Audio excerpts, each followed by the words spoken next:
What's the most comforting fact you know? Story 1. Any modern elevator that you ride and has a stamped capacity on the panel, each of the hoist cables, of which there are 6 to 8, is capable of supporting 125 of that capacity on its own. Other than September 11th in the Twin Towers, the last time there was a free-falling cable-borne elevator was in 1945, when a B-25 bomber accidentally flew into the Empire State Building in the fog, severing the cables. There are very few less than 20 elevator-related fatalities in the U.S. every year. They never have anything to do with the cables failing. Elevators are extremely safe.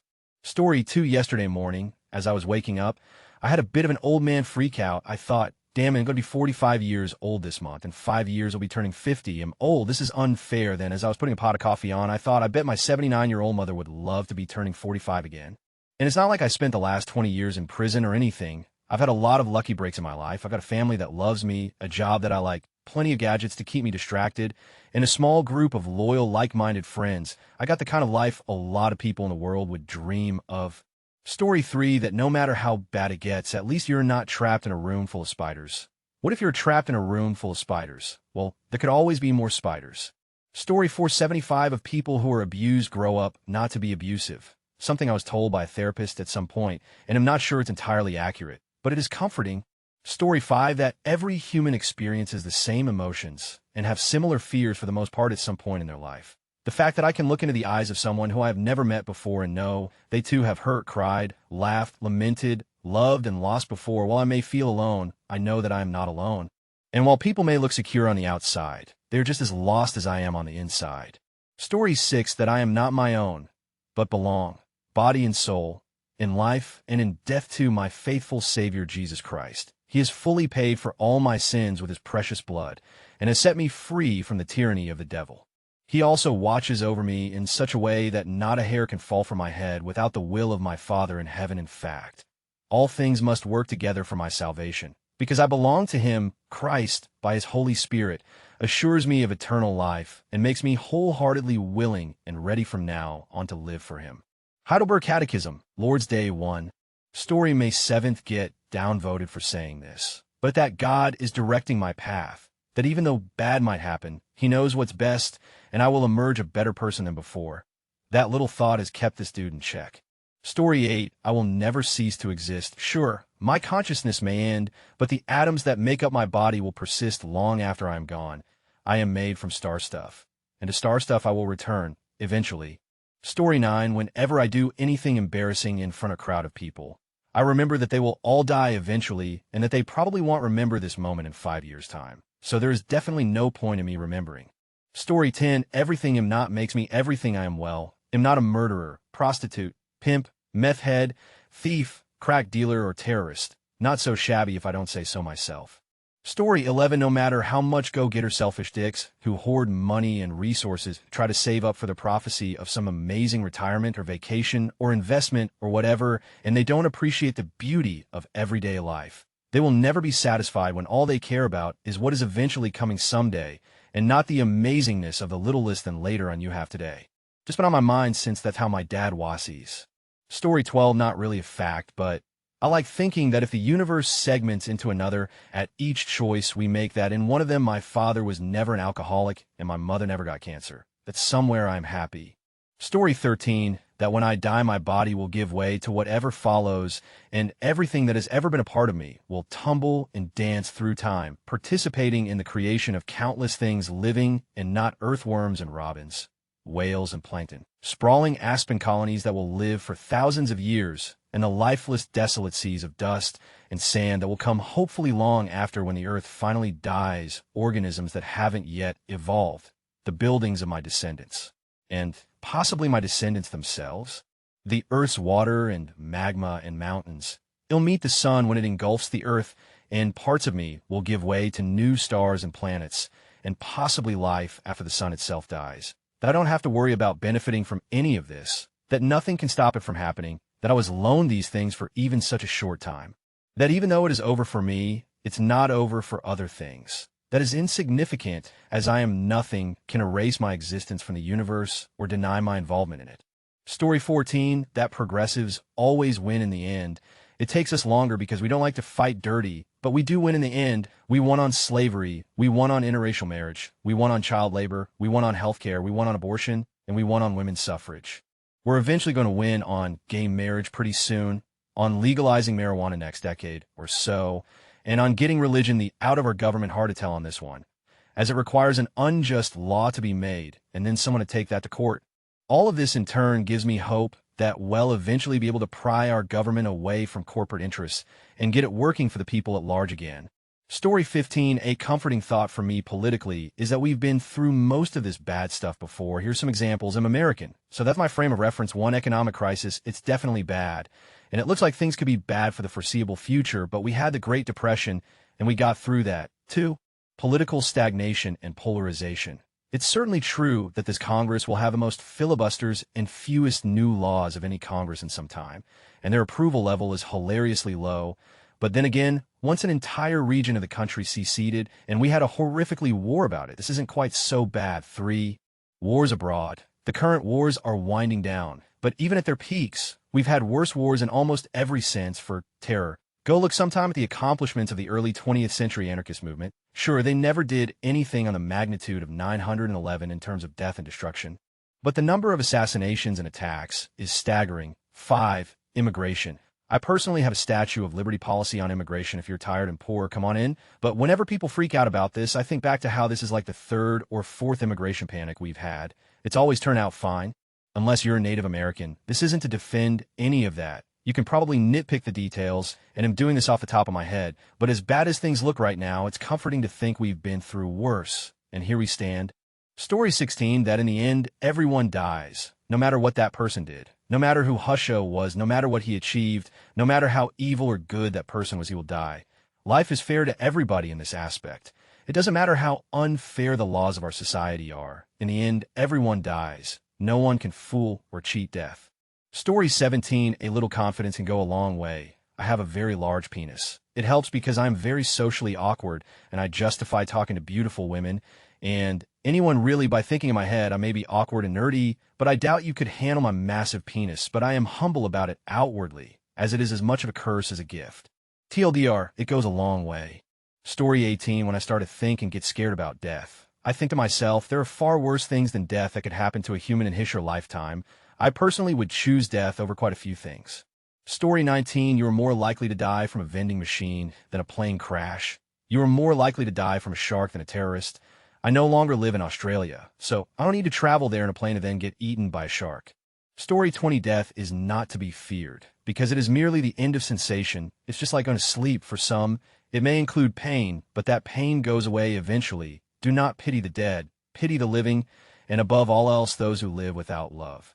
Story 21, you live only once, but actually the definition of it rather than the meaning it has taken now. Just think about it.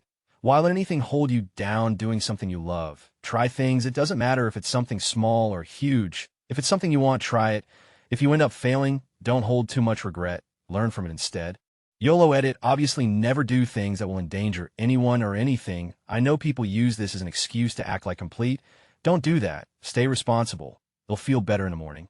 Story 22, that my family is rich. Even now that I'm out on my own, I know that if things ever get really shitty, my family actually has the money to help me get back on my feet. Lots of people don't have rich parents or even parents to begin with, so when times are hard, I just stop and think about how lucky I am to have a net. Story 23, I've always been really scared of death and have had anxiety attacks about it in the past. One of the thoughts that comforts me is that one day, hopefully far in my future, I will have lived my life and either be comfortable enough to face my death or will be in so much pain that death will be a sweet release from the agony I am in. Story 24, if you do something extremely embarrassing, realizing that less that 0,001 of the Earth's population saw it, and a week from now, no one will remember it. Story 25, that we are all going to die. And when that happens, our bodily functions won't be under our control, and we will almost likely evacuate our bowels. I'm going to, and somebody else will have to clean it up because I will be dead. I won't have to worry about that. It's not my responsibility at all. So at least one person's life will be affected by my passing. Story 26, then I'm going to die one day. And when I do, I won't have to deal with politics, religion, countries, borders, laws, lust, love, hunger, thirst, cold, sadness, or anything else. It'll just be at peace and a void of nothingness. Story 27, mine, is an odd one. I recently discovered a roundworm in my feces. I took all sorts of methods in attempting to eradicate them, eating entire bulbs of garlic in a day, switching my diet, taking anti-worming supplements. I still fear that they aren't gone. It felt like a freak with worms. Then I discovered that about 90 million people in the U.S. at any given time have a roundworm infection, and 1 billion worldwide, and most don't ever realize it. Story 28, there's at least one thing that you're amazing incredible at. It might be something tiny, but thinking about how proficient you should bring a smile to your face. In my case, I'm extremely flexible. I think about that whenever I feel unhappy with my body. Story 29, that the world is likely more peaceful than it's ever been, but the bad parts are just more heavily televised. Some examples. Story 30, the fact that I can shoot consistently into a 2-inch circle from 600 yards with only the iron sights of a properly zeroed rifle. Edit and bullets too. Need the bullets. Story 31, just remember that you're standing on a planet that's evolving and revolving at 900 miles an hour. That's orbiting at 19 miles a second. So it's reckoned a sun that is the source of all our power. The sun and you and me and all the stars that we can see are moving at 1 million miles a day in an outer spiral arm. At 40,000 miles an hour of the galaxy we call the Milky Way. Our galaxy itself contains 100 billion stars. It's 100,000 light years side to side. It bulges in the middle, 16,000 light years thick. But out by us, it's just 3,000 light years wide. We're 30,000 light years from galactic central point. We go around every 200 million years, and our galaxy is only one of millions and billions in this amazing and expanding universe, as fast as it can go. At the speed of light, 12 million miles a minute, and that's the fastest speed there is. So remember when you're feeling very small and insecure, how amazingly unlikely it is your birth, and pray that there's intelligent life somewhere up in space, because there's all down here on Earth. Story 32, I was a little scared to fly alone for the first time, and friends told me these two things. One, physics always works too. There's no commercial pilot in the skies that hasn't wanted to be one for as long as Husha can remember. No one falls into being a commercial pilot. Whoever is in charge is fully trained and takes their job seriously. Made me feel a lot better. Story 33, it is incredibly inspiring to look at the moral progress we've made as a society and as a species. When I see all the utter that goes on every day, I have to take a deep breath and remind myself that the old guard will eventually either lose the fight or die, and the children of this generation will govern better when the old guard is replaced, and then, well, do it all over again. Story 34, all those big, important grown-ups from when we were kids had no idea what they were doing. They were waiting for the moment that they became adults, and the universe handed them the answers. And it never happened for them, either, but still we revered them and took their word as gospel. That's the big secret of life that I've learned. Teachers, bosses, politicians, parents, whoever, we're all just winging it every day. Story 35, every year I live, there are fewer and fewer sci-fi fantasies that remain unfulfilled. We live in the future, and it's as fun as I'd hoped it would be. Story 36 ain't but hoes and tricks. Compared to virtually every other human who has ever existed, you have unimaginable wealth and nearly magical powers. You can fly. Think about that. You can fly. You can breathe underwater. You can see almost any place in the world, talk to almost anyone in the world, know almost everything anyone has ever written down, all from a scrying device you carry in your pocket. Compared to the rest of the universe, I'm tiny and insignificant, so if it will never get too bad. Story 37, considering the fact that my heart stopped beating for 30 minutes last November, was in a coma for 36 hours and on life support for 2 days, I would say the fact that I am right here right now.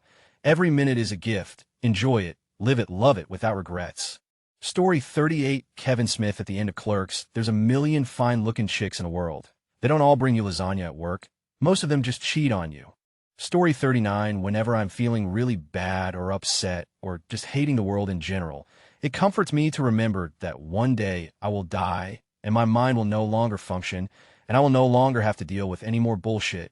Story 40, spicy foods do not cause stomach ulcers, despite popular belief. So you can continue to put sriracha on everything. However, if you already have an ulcer, eating spicy food will probably make you feel horrible. Story 41, higher order atoms must be created under intense heat and pressure. Usually during the explosion of a star, every carbon atom in your body was formed during a supernova. Those molecules all made it to this quadrant of our galaxy, which then coalesced into a molten mass, which eventually cooled down. Many carbon atoms remain on the surface. Eventually, those atoms reacted with other atoms during various pressure, evaporation, and freeze events. Further in time, strands of molecules accumulated as they attracted each other through various intermolecular forces. As similar molecules grouped, they formed yet more complicated molecules. This process continued to create bacteria, plants, and animals. These molecular masses would become unstable die and break apart repeatedly. Eventually, some of that mass formed into you. You can now look back through the eons and observe all these events. You may even speculate as to what may be possible down the road. All living creatures from simplest to most complex share at least 35 DNA. All living creatures are formed from the same basic atoms. We truly are all interconnected in the most fundamental sense. Life is beautiful. Story 42, I don't really take comfort in anything. I know that when the day is coming to an end, I can play games or watch TV, but I still have to get up tomorrow, and I still have to go and do the things that I don't want to do, and after I've gotten those things done, there will be more to deal with. There's no light at the end of this tunnel, because at the end of the day, I will still be empty, alone, and nothing seems to make me happy anymore. Story 43, reality is just an illusion, your illusion, and that humans have done some amazing things, and yet we are still totally insignificant all at the same time. These thoughts give me comfort. Story 44, that you are more likely to die driving to the airport tan on the actual plane. Just throwing that out there for all who are afraid of flying in planes heights in general. Story 45, statistically, it is most likely that you will remain in the socioeconomic class in which you grew up. It comforts me because my family was fairly well-to-do growing up. Also, most people are average despite the fact that the majority of people will rate themselves as slightly above average on any given scale: looks, income, intelligence, etc. Story 46, the fact that I live in a region of the world that has never in history had any kind of natural disaster like a hurricane or tornado. As a young child, my family and I lived through a hurricane that literally destroyed every single part of our home except for the solid stone closet we hid in. Now, knowing that my family and I never have to even imagine that ever happening again is comforting. Story 47, that in 100 years, that's being generous, I won't be remembered. So no matter how bad I goof, you'll know this in 100 years. No one will remember. It seems depressing, but I seem to like the idea. Story 48, list of things that comfort me: baby tapirs swimming, baby hedgehogs, and water pictures of humans hugging bears, and polar bears pictures of humans hugging lions, cats, in plastic bags, dogs who look high and are smiling, sea urchins, the fact that no matter the amount of pain and suffering a person has, all of us will find peace with death.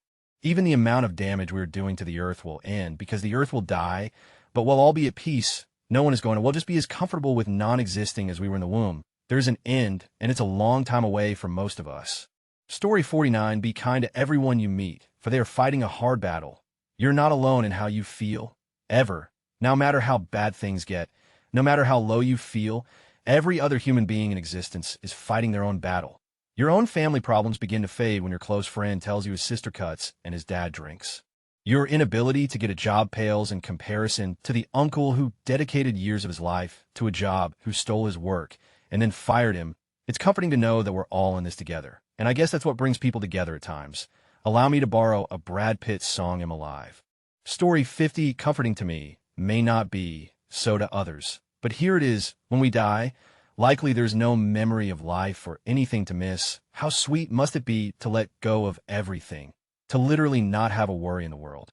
Story 51, that no matter how bad a situation may seem, there will almost certainly be a time when I can go on about my life without having to reflect on the outcome or consequences of said situation. I know this because throughout many troubling times in my life, I have felt that I would be tortured forever. And here I am today, a fairly happy and very content person, free of the worries and troubles that once plagued me. Knowing this helps me get through new situations that are not ideal and has made me a more laid-back person. And I now deal with stress better than ever. Sometimes it takes a lot of convincing for myself that this is true, but it is always true.